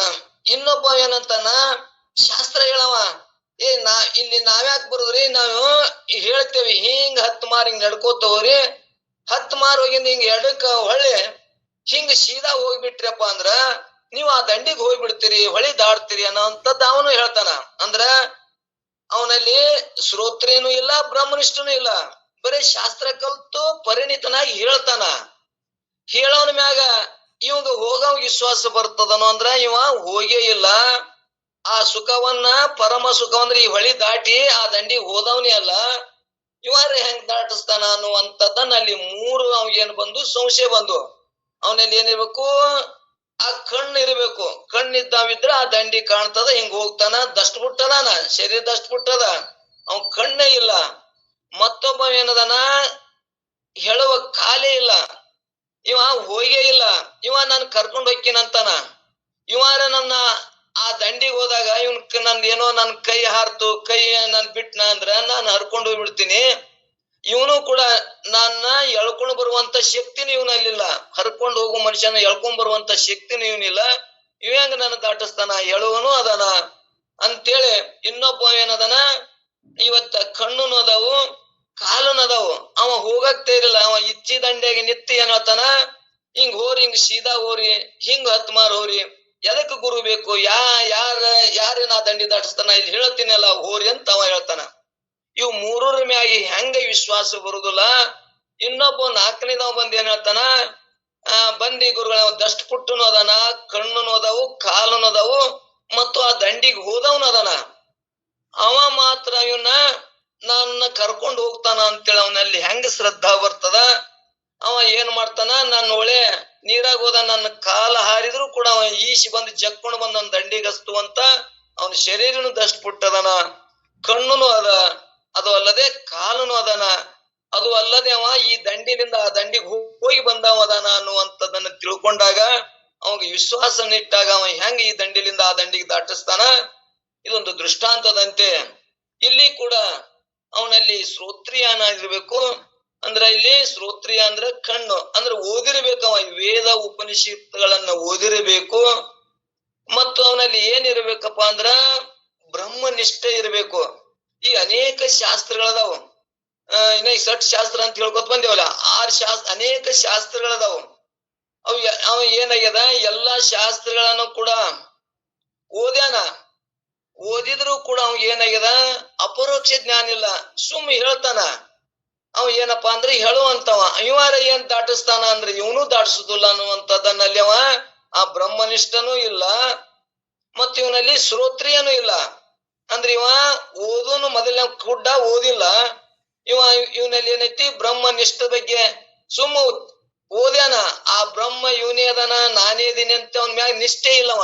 ಇವನು ಒಂದು ಹೇಳುವನೆ, ಇವನು ಕೂಡ ಆ ದಂಡಿಯನ್ನ ದಾಟಿಸುದಿಲ್ಲ. 3ನೇದವ, ಇವನು ತನ್ನ ದುಡ್ಡಿಗಾಗಿ, ತನ್ನ ಬದುಕಿಗಾಗಿ ಹೇಳ್ತಾನ, ಆದ್ರ ಅವ ಹೋದವಲ್ಲ, ಆ ದಂಡಿ ಹೋದವಲ್ಲ. ಶಾಸ್ತ್ರ ಹಿಂಗ್ ಹೋರಿ, ಹಿಂಗ ಸೀದಾ ಹೋರಿ ಅಂತ ಹೇಳ್ತಾನ. ಇವನು ಕೂಡ ದಂಡಿನನ್ನು ಮುಟ್ಟಿಸುವುದಿಲ್ಲ. ಇವನ ಮ್ಯಾಗು ನಮ್ಗೆ ಹೆಂಗ ವಿಶ್ವಾಸ ಇಲ್ಲವೋ. ಇನ್ನ 4 ಹೊಂದಿದವ ಯಾವಪ್ಪ ಅಂದ್ರ ಅವ ಕಣ್ಣು ಅದಾವು, ಅಂದ್ರ ಗ್ರಂಥನು ಓದ್ಯಾನ, ಬ್ರಹ್ಮನಿಷ್ಠತ್ವನು ಅದ, ಮತ್ತವ ಈ ದಂಡಿ ಅದನ್ನ ಅನುಭವಿಸನ ಪರಮಾನಂದ ಸುಖವನ್ನ. ಜ್ಞಾನಿ ಅವ ಏನ್ ಮಾಡ್ಯಾನ, ಈ ದಂಡಿಲಿಂದ ಆ ದಂಡಿಗೆ ಹೋಗಿ ಅದನ್ನ ಅನುಭವಿಸಿ ಬಂದಾನವ. ಅವ ಮಾತ್ರ ಹೆಂಗದಾನ, ದಷ್ಟಪುಟ್ಟನು ಅದಾನ, ಅಂದ್ರ ಕರುಣ ಸತ್ಕಲಿ ಅದವನಲ್ಲಿ. ಅಂತವ ಮಾತ್ರ ಹೆಂಗ ಈ ಭವದಿಂದ ದಾಟಿಸ್ತಾನ, ಹಳ್ಳ ಅಂದ್ರ ಹೊಳೆಯನ್ನ ದಾಟಿಸ್ತಾನ, ಹಂಗಿಲ್ಲಿ ಶ್ರೋತ್ರಿಯ ಬ್ರಹ್ಮನಿಷ್ಠ ಸದ್ಗುರು ಮಾತ್ರ ಈ ಭವವನ್ನ ದಾಟಿಸ್ತಾನ ಅನ್ನುವಂಥದ್ದನ್ನ ಇಲ್ಲಿ ಆ ಶಂಭುಲಿಂಗನ ಇಲ್ಲಿ ಏನ್ ಕೊನೆಯ ನುಡಿ ಒಳಗೆ ಏನ್ ಹೇಳ್ಕೊತ ಬಂದ್ರು ಅಂದ್ರ, ಇಲ್ಲಿ ಆ ಅವಣಿಸದ ಆನಂದಮಯನಾದ ಶಂಭುಲಿಂಗವೇ ತಾನೆನಿಸುವ ಚೋದ್ಯವನು. ಅಂದ್ರ ಇಂಥ ಶ್ರೋತ್ರಿಯ ಬ್ರಹ್ಮನಿಷ್ಠ ಸದ್ಗುರುನ ಕರುಣೆ ಒಪ್ಪುವ ಶೋಭಿಸುವ ಪುಣ್ಯ ಫಲದಿಂದ ಪ್ರಾಪ್ತಿ ಮಾಡಿಕೊಂಡ ಅವಣಿಸದ ಅಂದ್ರ ಸಟ್ ಪ್ರಮಾಣಕ್ಕೆ ನಿಲುಕದ ಅವ ಎಂತವದನ ಶಂಭುಲಿಂಗ ಅಂದ್ರ ಸದ್ಗುರುನಾಥನೇ ಅಂತ ತಿಳ್ಕೊಬೇಕಿಲ್ಲಿ. ಸದ್ಗುರುನಾಥ ಹೆಂಗದನ, ಸಟ್ ಶಾಸ್ತ್ರ ಪ್ರಮಾಣಕ್ಕೆ ನಿಲುಕದ ಅವ ಆನಂದಮಯವಾದ ಆನಂದ ಸ್ವರೂಪನಾದ ಆ ಶಂಭುಲಿಂಗವೇ ಆ ಶಂಭುಲಿಂಗವೇ ಸುಖವನ್ನುಂಟು ಮಾಡುವ ಪರಮಾತ್ಮನೇ ತಾನೆನಿಸುವನು. ಅವ ಮಾತ್ರ ಏನತಾನ, ಅವ ಮಾತ್ರ ಈ ಶ್ರೋತ್ರಿಯ ಬ್ರಹ್ಮನಿಷ್ಠ ಸದ್ಗುರು ಮಾತ್ರ ಈ ಭವ ಸಂಸಾರವನ್ನ ದಾಟಿಸ್ತಾನ ಅನ್ನುವಂಥದ್ದನ್ನ ಇಲ್ಲಿ ಇದು ಒಂದು ಕಂಡು ಇದು ಹಿಂಗ ತಿಳ್ಕೊಂಡೇವಂದ್ರೆ ಇದು ಒಂದು ಆಶ್ಚರ್ಯ ಅಲ್ಲವೇ ಎನ್ನುವಂಥದ್ದನ್ನ, ಇದು ಒಂದು ಸೂಚಿಗ ಅಲ್ಲವೇ, ಇದು ಒಂದು ಇಂದ್ರಜಾಲವಲ್ಲವೇ ಅನ್ನುವಂಥದ್ದನ್ನ ಇಲ್ಲಿ ಹೇಳ್ಕೊತ ಬಂದಾರ. ಇಲ್ಲಿ ಸಟ್ ಶಾಸ್ತ್ರಗಳು ಯಾವಪ್ಪ ಅಂದ್ರ, ಇಲ್ಲಿ ಅನುಮಾನ, ಇಲ್ಲಿ ಪ್ರತ್ಯಕ್ಷ ಪ್ರಮಾಣ, ಮತ್ತು ಇನ್ನೊಂದು ಅನುಮಾನ ಪ್ರಮಾಣ, ಉಪಮಾನ ಪ್ರಮಾಣ, ಮತ್ತು ಶಬ್ದಿ ಪ್ರಮಾಣ, ಅರ್ಥಾಪತ್ತಿ ಪ್ರಮಾಣ, ಅನುಪಮ ಲಬ್ಧಿ ಪ್ರಮಾಣ ಅನ್ನುವಂಥದ್ದನ್ನ ಇಲ್ಲಿ 6 ಪ್ರಮಾಣಗಳನ್ನ ನಾವು ಹಿಂದೆ ಹೇಳ್ಕೊತ ಬಂದಿವೆ. ಮತ್ತ ಅದನ್ನ ಕೇಳ್ಬೇಕು ಅನ್ನೋ ಹಂಗಿತ್ತಪ್ಪ ಅಂದ್ರೆ ಮತ್ತ ನಾಳೆ ಚರ್ಚೆ ಮಾಡೋಣ. ಅದನ್ನೇ ಒಂದು ಪಿರಿಯಡ್ ಆಗಿ ಹೋಗ್ತದ. ಅದಕ್ಕೆ ಇಲ್ಲಿ ನಮ್ಗೆ ಏನ್ ನೆನಪಿಡ್ಬೇಕಂದ್ರ, ಶ್ರೋತ್ರಿಯ ಬ್ರಹ್ಮನಿಷ್ಠ ಸದ್ಗುರು ಆ ಶಂಭುಲಿಂಗನ ಜ್ಞಾನ ಆದಾಗ ಮಾತ್ರ, ಗುರು ಹೇಳಿದಾಗ ತಿಳಿಸಿಕೊಟ್ಟಾಗ ಮಾತ್ರ ಜ್ಞಾನ ಆಕ್ಕದ. ಇದು ಒಂದು ಆಶ್ಚರ್ಯವಲ್ಲನು ಅನ್ನುವಂಥದ್ದನ್ನ ನಾವ್ ಇಲ್ಲಿ ತಿಳ್ಕೊಬೇಕಾಗ್ಯದ. ಅಂತ ಜನನ ಮರಣಾತ್ಮಕ ರೂಪನಾಗಿದ್ದಂತ ಈ ಸಂಸಾರದಲ್ಲಿ ಸಿಕ್ಕು ಹೊರಳಾಡತಕ್ಕಂತ ಜೀವನು ಅನಂತ ಜನ್ಮಗಳಲ್ಲಿ ಮಾಡಿದ ಶ್ರೇಷ್ಠವಾದ ಪುಣ್ಯದ ಫಲದಿಂದ, ಅಂದ್ರ ಸದ್ಗುರುನಾಥ್ ಸಿಗ್ಬೇಕಂದ್ರೆ ಎಲ್ಲರಿಗೂ ಸಿಗ್ತಾನನು ಅಂದ್ರೆ ಸಿಗುದಿಲ್ಲ. ಇಲ್ಲಿ ನಮಗ್ ಏನ್ ಸಿಗ್ತಾನಂದ್ರ ನಮ್ಮ ಲೌಕಿಕದೊಳಗ ಗುರ್ತದ. ಅವ ಜಾತಿಲಿಂದ ಜಂಗಮ ಇರಬೇಕು, ಕೆಂಪು ಅಂಗಿ ಹಾಕೊಂಡಿರ್ಬೇಕು. ಅಂತವ ಗುರುಗಳನ್ನುವಂಥದ್ ನಾವು ಒಪ್ಕೊಂಡವ್ರು. ಅವ್ರು ಎದರ ಗುರುಗಳನ್ನುವಂಥದ್ದನ್ನ ಅವರಲ್ಲಿ ಶ್ರೋತ್ರೇನು ಇರುದಿಲ್ಲ, ಅವ್ರು ವೇದ ಉಪನಿಷತ್ತುಗಳನ್ನು ಓದಿರಂಗಿಲ್ಲ. ಮತ್ತು ಬ್ರಹ್ಮ ಒಬ್ಬನೇ ಅದನ, ಅವನೇ ನಾನದೀನಿ, ಬ್ರಹ್ಮಾಂಡ ತುಂಬಿಕೊಂಡದಂತ ಬ್ರಹ್ಮ ಸ್ವರೂಪನೇ ನಾನದೀನಿ ಅನ್ನೋದು ಅವ್ರಿಗೆ ಇರಂಗಿಲ್ಲ. ಅವ್ರು ಕೆಂಪ ಒಂದು ಬಣ್ಣ ಹಾಕೊಂಡಿದ್ರಂದ್ರ ಅವನೇ ಗುರು ಅನ್ನುವಂಥದ್ದನ್ನ ಈ ಲೌಕಿಕ ಜನ ಒಪ್ಕೊಳ್ಳುವಂಥದ್ದು. ಇಂಥವ್ರು ನಮ್ಮನ್ನ ಭವದಿಂದ ದಾಟಿಸುದಿಲ್ಲ ಅಂತ ಹೇಳುವ ಉದ್ದೇಶದಲ್ಲಿ ಒಟ್ಟಾರೆ ಇಲ್ಲಿ ಯಾವ ಇರ್ಬೇಕು, ನಾವು ಜಾತಿಗಳನ್ನ ಮೀರಿರ್ಬೇಕು. ಮತ್ತು ನಮಗ ಕೆಂಪ ಇದ್ರೆ ಅವ ಜಂಗಮ ಇದ್ರೆ ನಮಗ ಗುರುಗಳು ಅನ್ನುವಂತ ಭೇದ ಇಲ್ಲದೆ ಇಲ್ಲಿ ಏನಿರಬೇಕು ಅಂದ್ರೆ ಆ ಗುರುವಿನಲ್ಲಿ ಶ್ರೋತ್ರಿಯನು ಇರಬೇಕು, ಬ್ರಹ್ಮನಿಷ್ಠನೂ ಇರಬೇಕು, ಮತ್ತು ಕರುಣಾಮಯ ಇರಬೇಕು, ಶಾಸ್ತ್ರ ಪರಣಿತಿ ಇರಬೇಕು, ಮತ್ತು ಸುಮುಖತ್ವ, ನಿರಾಶೆ, ಸುಜ್ಞಾನಗಳಿರುವವನೇ ಅಂದ್ರೆ ಒಳ್ಳೆ ಗುಣಗಳನ್ನು ಹೊಂದಿದವನೇ. ಇವ್ ಏನ್ ಅನ್ಬೇಕಪ್ಪ ಅಂದ್ರ, ಸೇವೆ ಮಾಡ್ದಂದ್ರೆ ಇವ ನಮಗ್ ತಿಳಿಸಿ ಹೇಳ್ತಿದ್ನಂದ್ರ ಅವ್ ಗುರು ಅನ್ಬೇಕು ಅನ್ನುವಂಥದ್ದನ್ನ ಇಲ್ಲಿ ಕೊನೆ ನುಡಿ ಒಳಂತರ. ಅಂತವರಿಗೆ ನಾವು ಶರಣಾಗತನಾಗಿ ನಮ್ಮ ಇಲ್ಲಿ ಶಿಷ್ಯನ ಲಕ್ಷಣ ಹೇಳಿದ್ರು, ಹಂಗ ಶಿಷ್ಯ ಉಳ್ಳವನಾಗಿ ಗುರು ಸೇವಾದಿಗಳನ್ನು ಮಾಡಿ ಯಥಾರ್ಥವಾದ ನನ್ನ ಸ್ವರೂಪ ಜ್ಞಾನವನ್ನ ಮಾಡಿಕೊಂಡೇವ ಅಂದ್ರೆ ಮಾತ್ರ ನಮಗ ಆತ್ಮಜ್ಞಾನ ಆಗ್ತದ, ಈ ಭವವನ್ನ ದಾಡ್ತೇವೆ ಅನ್ನುವಂತ ಹೇಳುವಂತ ಒಂದು ಶಾಸ್ತ್ರ ತಿಳಿಸುವಂತ ಕೌಶಲ್ಯ ನಮ್ಮ ಚಿಕ್ಕ ರಾಮಾರೂಢರು ಮಾಡ್ಯಾರ ಅನ್ನುವಂಥದ್ದನ್ನ ಇಲ್ಲಿ ಜೀವ ಸಂಬೋಧನ ಸ್ಥಳದಾಗ ಹೇಳ್ಕೊತ ಬಂದಾರ. ಅಂದ್ರೆ ಮುಂದೆ ಇವ್ರಿಗೆ ಮತ್ತಿಷ್ಟು ನಿಶ್ಚಯ ಆಕ್ಕದ ಅನ್ನುವಂಥದ್ದನ್ನ ಈಗ ಜರ ನಮಗ ಇಲ್ಲಿ ಭೇದಗಳನ್ನ ಮಾಡಿಸಿ ಈಗ ಇಲ್ಲಿ ಏನ್ ಮಾಡಕತ್ತಾರ, ಈ ತೋರುವಂತ ಈ ಪ್ರಪಂಚ ಭೇದ ಮಾಡಿ ಇದು ಮಿಥ್ಯದ್ದೈತಿ, ಸತ್ಯ ವಸ್ತು ಇಂಥದದ ಅಂತದನ್ನ ತಿಳಿಸಿಕೊಡುವಂತ ಗುರು ಶ್ರೋತ್ರಿಯ ಬ್ರಹ್ಮನಿಷ್ಠ ಸದ್ಗುರು. ಇದರಿಂದ ಮಾತ್ರ ಬ್ರಹ್ಮನಿಷ್ಠನಾದಂತ ಗುರುಗಳಿಗೆ ಶರಣಾಗತನಾಗಿ, ಬರೀ ಶರಣಾಗತನಾದ್ರೂ ಕೆಲಸ ಆಗುದಿಲ್ಲ, ಮತ್ತಲ್ಲಿ ಶಾಸ್ತ್ರಾಭ್ಯಾಸ ಮಾಡ್ಬೇಕು, ಶ್ರವಣ ಮಾಡ್ಬೇಕು. ಶ್ರವಣ, ಮನನ ಮತ್ತು ನಿಧಿಧ್ಯಾಸನಗಳನ್ನ, ಶ್ರವಣ ಅಂದ್ರೆ ಈಗ ನಾವು ಕೇಳಕತ್ತೇವಲ್ಲ, ಇದು ಶ್ರವಣ. ಅದು ಗುರುವಿನಲ್ಲಿ ನಂಬಿಕೆ ಶ್ರದ್ಧಾ ಇತ್ತು ಕೇಳಿದ್ರ ಶ್ರವಣ ಆಗ್ತದ. ಅದು ಇರ್ಲಿಕ್ಕಂದ್ರ ಸುಮ್ ಟೈಮ್ ಪಾಸಿಗೆ ಸುಮ್ ಅವ್ರು ಕೇಳ್ತಾರ, ನಾವು ಶಾಸ್ತ್ರ ತಿಳ್ಕೊಳ್ಳೋಣ ಅಂತ ಕೇಳಿದ್ರೆ ಈ ಬಹುಸಂಸಾರದಿಂದ ದಾಟುದಿಲ್ಲ. ಮಾತಾಡಕ್ ಬಿಡ್ಬೋದು, ಏನೋ ಏನೋ ಖರ್ಚಿಗಿರ್ಲಿಕ್ಕಂದ್ರ 4 ದುಡ್ಡು ಆಗಬಹುದು. ಆದರೆ ಅವಾಗ ಏನ್ರ ಆ ಪರಮ ಅಂದ್ರ ತನ್ನ ಸ್ವರೂಪ ಜ್ಞಾನವನ್ನು ಅನುಭವಿಸಕ್ ಅವಂಗ ಸಾಧ್ಯ ಅದನು ಅಂದ್ರೆ ಇಲ್ಲ ಅನ್ನುವಂಥದ್ದಿಲ್ಲ ಅವ್ರ ತಾತ್ಪರ್ಯ. ಅಂದ್ರ ಶ್ರವಣ ಮಾಡಬೇಕು. ಶ್ರವಣ ಮಾಡಿದ್ದನ್ನ ಮನನ ಅಂದ್ರೆ ಗುರುಗಳು ಇವತ್ತ ಮನನ ಹಿಂಗ ಹೇಳಿದ್ರು. ಅಂದ್ರ ಮನನಕ್ಕಂತರೂ ನಾವ್ ಎಲ್ಲ ಹಿಂದ್ ದೃಷ್ಟಾಂತ ಕೇಳ್ಕೊಂಡು ಬಂದಿವಿ, ಎಲ್ಲರಿಗೂ ಅನುಭವ ಅದ. ಸ್ಮರಣ ತಂದು ಕೊಡ್ತೀನಿ. ಆಕಳ ಅಡವಿ ಒಳಗ ಗಪ್ಪ ಗಪ್ಪ ಮೇಯ್ದಿರ್ತದ. ಮೇಯ್ದು ಅದು ಮನಿಯೊಳಗ್ ಬಂದು ಮಕ್ಕೊಂಡು ಕಣ್ಣನ್ನು ಪೂರಾ ಮುಚ್ಚಿರಂಗಿಲ್ಲ, ನಿದ್ದಿನೂ ಮಾಡಂಗಿಲ್ಲ. ಅದನ್ನೇ ಮಲಕ್ ಹಾಕದಾಗ, ಆ ಮಲಕ್ ಹಾಕದಾಗ ಏನಾಕ್ಕದಂದ್ರ ಹೆಂಡಿ ಒತ್ತಟಿ ಭಾಗ ಹಾಕದ, ಹಾಲು ಒತ್ತಟಿ, ರಕ್ತ ಒತ್ತಟಿ, ಹಾಗೆ ಅದಕ್ಕೆ ಆಕಳಕ್ಕೆ ಹೆಂಗ ಪುಷ್ಟಿ ಕೊಡ್ತದ.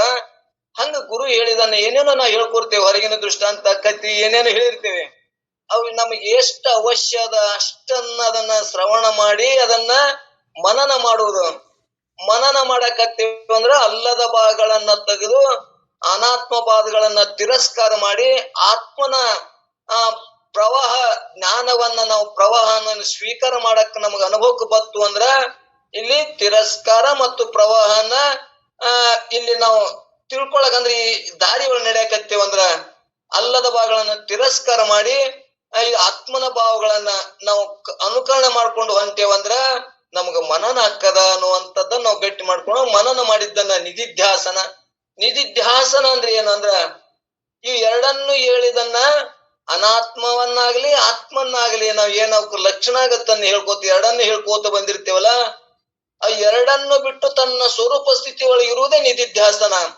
ತನ್ನ ಸ್ವರೂಪವನ್ನು ಸಾಕ್ಷಾತ್ಕಾರ ಮಾಡಿಕೊಳ್ಳುವುದೇ ಇದೇ ಸಾಕ್ಷಾತ್ಕಾರ ಅಂದ್ರ ಒಂದೇ, ನಿಧಿಧ್ಯಾಸನ ಅಂದ್ರ ಒಂದೇ. ಆ ಸ್ಥಿತಿ ಒಳಗೆ ನಮ್ಮ ನಿಂದ್ರಾಕ ಬತ್ತು ಅಂದ್ರ ಗುರು ಮುಖಾಂತರ ಶ್ರವಣ ಮನನ ನಿಧಿಧ್ಯಾಸನ ಮುಖಾಂತರ ತನ್ನ ಸ್ವರೂಪ ಸ್ಥಿತಿ ಒಳಗೆ ಇರಾಕ್ ಬತ್ತು ಅಂದ್ರ ಅವ ಮುಕ್ತನೇ ಅದಾನ. ಅವ ಬಹುಸಂಸಾರವನ್ನು ದಾಡ್ತಾನ, ಅವನು ಕೃತಕೃತನೂ ಆಗ್ತಾನ, ಈ ಮನುಷ್ಯ ಜನ್ಮದ ಸಫಲತೆಯನ್ನು ಕಂಡುಕೋತಾನ ಅನ್ನುವಂಥದ್ದನ್ನ ಇಂಥ ಗುರುಗಳ ಮುಖಾಂತರ ಶಾಸ್ತ್ರಗಳನ್ನ ಅಭ್ಯಾಸ ಮಾಡಿದ್ರ ನಮಗೆ ಇಷ್ಟು ಫಲ ಅದ ಅನ್ನುವಂಥದ್ದನ್ನ ಈ ಪದದೊಳಗೆ ಹೇಳ್ಕೋತ ಬಂದರ. ನಿರತಶಯ ಅಂದ್ರ ಶ್ರವಣ ಮನನ ನಿಧಿಧ್ಯಾಸಗಳನ್ನ ಮಾಡಿ ಗುರು ಕೃಪೆಯನ್ನು ಪಡೆದು ಅವ ಗುರು ಕೃಪೆ ತಾನೇ ಆಗ್ತದ. ನಿರತಶಯ ಅಂದ್ರ ಆನಂದಮಯನಾದ ನಾವ್ ಹೆಂಗದನ ಪರಮಾತ್ಮ ತಾನ್ ಸ್ವರೂಪ ಹೆಂಗದ ಆನಂದಮಯ ಅಂದ್ರ ಸತ್ತು ಚಿತ್ತು ಆನಂದಮಯ, ಅವನೇ ತನ್ನ ಸ್ವರೂಪ ಆನಂದಮಯವಾದ. ಮತ್ತ ಅಲ್ಲಿ ಶಂಭುಲಿಂಗ ಬ್ಯಾರೆ ಅಲ್ಲ, ತಾ ಬ್ಯಾರೆ ಅಲ್ಲ. ಪರಮಾತ್ಮ ಬ್ಯಾರೆ ಅಲ್ಲ, ತಾ ಬ್ಯಾರೆ ಅಲ್ಲ. ನಮ್ಗೆ ಎಲ್ತಾನ ಪರಮಾತ್ಮ ಒಬ್ಬವ ನಾನೊಬ್ಬ ಅಂತಂದ್ರೆ ಅಲ್ತಕ್ಕ ನಮ್ಗೆ ಜ್ಞಾನ ಆಗುಲ್ಲ. ಆ ಶಂಭುಲಿಂಗನೇ ನಾನದೀನಿ, ಆ ಪರಮಾತ್ಮ ಸ್ವರೂಪನೇ ನಾನದೀನಿ. ಮೊದಲೇನ್ ಹೇಳ್ಕೊತ ಬಂದ್ರು, ಈ ಆನಂದಮಯವಾದ ಶಂಭುಲಿಂಗ ಸ್ವರೂಪವೇ ತಾನಾಗಿರುತ್ತೇನೆ. ಪರಿಚಿನ್ನ ಭಾವನೆ ಮತ್ತು ದುಃಖದಿಂದ ಯುಕ್ತವಾದ ಜೀವನು ಈ ಪರಿಚಿನ್ನ ಭಿನ್ನ ಭಾವನೆ ಐತಲ್ಲ, ಭಿನ್ನ ಏನೈತೆ ಅವ ಬೇರೆ ನಾ ಬೇರೆ ದೇಹ ಬೇರೆ ಮತ್ತು ದೇವ್ರ ಬೇರೆ ಅಂತೀವಿ. ಏನದಲ್ಲ ಪರಿಚಿನ್ನ ಭಾವನೆ ಇಟ್ಟವಾಗ ಪೂರ್ಣ ಮತ್ತು ಸುಖರೂಪನಾದಂತ ಶಂಭುಲಿಂಗ ಸ್ವರೂಪವೇ ತಾನಂದು ಹೇಳಿಸಿಕೊಳ್ಳುವ ಆಶ್ಚರ್ಯವನ್ನು ಕಂಡು ಇರುವುದು. ಇದು ಒಂದು ಇಂದ್ರಜಾಲ ನೆಲೆಗೊಂಡು ನಿಂತಿರುವುದನ್ನು ತನ್ನಲ್ಲಿ ಅರಿತುಕೊಳ್ಳಬೇಕು ಅನ್ನುವಂಥದ್ದನ್ನು ಹೇಳ್ಕೊತ ಬಂದಾರ. ಹಿಂಗ ಪರಿಚಿನ್ನ ಭಾವನೆ ಇತ್ತಂದ್ರ ಅವಾಗ ದುಃಖ ಮತ್ತ ಅವಾಗ ಪರಿಪೂರ್ಣ ಜ್ಞಾನ ಆಗುದಿಲ್ಲ. ಭೇದ ಬುದ್ಧಿ ಜ್ಞಾನಕ್ಕದ.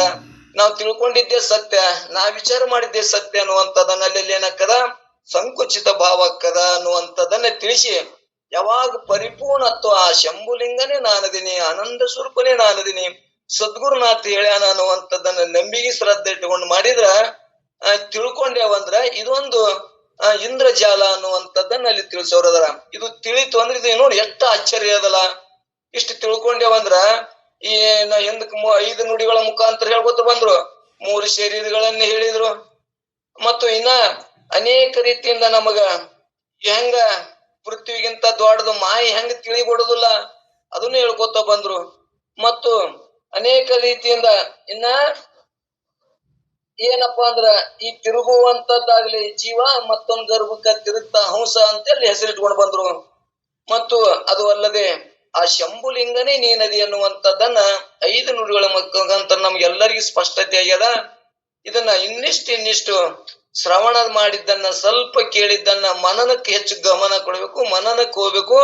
ನಮಗ ಶ್ರೋತ್ರಿಯ ಬ್ರಹ್ಮನಿಷ್ಠ ಸದ್ಗುರುನ ತಿಳ್ಕೊಬೇಕಾದ್ರ ಅವನಲ್ಲಿ ಏನೇನಿರ್ಬೇಕು ಅನ್ನುವಂಥದ್ದನ್ನ ಕರುಣೆ ಇರಬೇಕು, ಸತ್ಕಲೆ, ಶಾಸ್ತ್ರ ಪರಿಣಿತೆ, ನಿರಾಶೆ, ಸೌಂದರ್ಯತ್ತ, ಸುಮುಖತ್ವ, ಸುಗುಣ ಸುಜ್ಞಾನವುಳ್ಳವನೇ ಸೇವೆ ಗುರುವಕ್ಕು ಅನ್ನುವಂಥದ್ದನ್ನ ಇವು ಲಕ್ಷಣಗಳಂತ ಗುರುವಿಗೆ ನಾವು ಶರಣಾಗತನಾದೇವಂದ್ರ, ಶ್ರೋತ್ರಿಯ ಬ್ರಹ್ಮನಿಷ್ಠ ಸದ್ಗುರುವಿಗೆ ಶರಣಾಗತನಾದೇವಪ್ಪ ಅಂದ್ರ ನನ್ನ ಯಥಾರ್ಥ ಸ್ವರೂಪ ಜ್ಞಾನವನ್ನ ಮಾಡಿ ಇದೇ ಜನ್ಮದೊಳಗ ಇದೇನಾಗ್ತದ, ಈ ಮನುಷ್ಯ ಜನ್ಮದೊಳಗನೆ ಅವ ಆರೂಢ ಸ್ಥಿತಿಯನ್ನು ಹೊಂತಾನ, ಮುಕ್ತನಾಗ್ತಾನ ಅನ್ನುವಂಥದ್ದನ್ನ ಇಲ್ಲಿ ನಿಜಗೊಂಡರ ಒಂದು ಕಳಕಳಿಯಿಂದ ಹೇಳ್ಕೊತ ಬಂದಾರ. ಇದನ್ನ ನಾವು ಆದಷ್ಟು ಮುಂದೆ ಹೋಗಕ್ಕಿಂತ ಒಂದೊಂದೇ ಪದ್ಯಗಳನ್ನ ತಿಳ್ಕೊಂಡು ನಾವು ಅನುಭವಕ್ಕೆ ಹೋಗಿ ಸಾಧನೆ ಮಾಡಿ ಪ್ರಯೋಗದೊಳಗೆ ತೊಡಗಿಸ್ಕೊಂಡೇವಂದ್ರ ನಮ್ಮ ಬದುಕನೇ ಬ್ಯಾರೆ ಆಗ್ತದ ಅನ್ನುವಂಥದ್ದಂದ ಇಲ್ಲಿ ಹೇಳ್ಕೊತ ಬಂದಾರ. ಅಂತ ಜ್ಞಾನವನ್ನ ನಿಮಗ ತಿಳಿಯುವಂತ ಮತ್ತು ಆತ್ಮಸ್ವರೂಪ ಸ್ಥಿತಿಯನ್ನು ಪಡೆಯುವಂತ ಶಕ್ತಿ ನಮಗ ಸಿದ್ಧಾರೂಢರು ನಿಮಗ ಕರುಣಿಸಲಿ. ನೀವು ಕೂಡ ಆ ಸಿದ್ಧಾರೂಢರಲ್ಲಿ ಪ್ರಾರ್ಥನೆ ಮಾಡ್ಕೊಳ್ಳೋಣ ಎನ್ನುವಂಥದ್ದನ್ನ ಒಂದೆರಡು ಮಾತುಗಳನ್ನ ಏನೋ ಹೆಚ್ಚು ಕಮ್ಮಿ ಆದ್ರೂ ತಾವು ನನ್ನ ಕ್ಷಮಿಸ್ತೀರಿ ಅನ್ನುವಂತ ಭಾವ ಇಟ್ಕೊಂಡು ನನ್ನೊಂದೆರಡು ಪುಷ್ಪಗಳನ್ನ ಸಿದ್ಧಾಡುವ ಪಾದಕಮಲಿಗೆ ಅರ್ಪಿಸಿ ಮುಕ್ತ ಮಾಡ್ತೇವೆ. ಈ ಕಾರ್ಯಕ್ರಮ ಭಾಗಿಯಾದಂತ ತಮ್ಮೆಲ್ಲರಿಗೂ ಕೂಡ ಶರಣಾರ್ಥಿಗಳು. ಓಂ ನಮಃ ಶಿವಾಯ.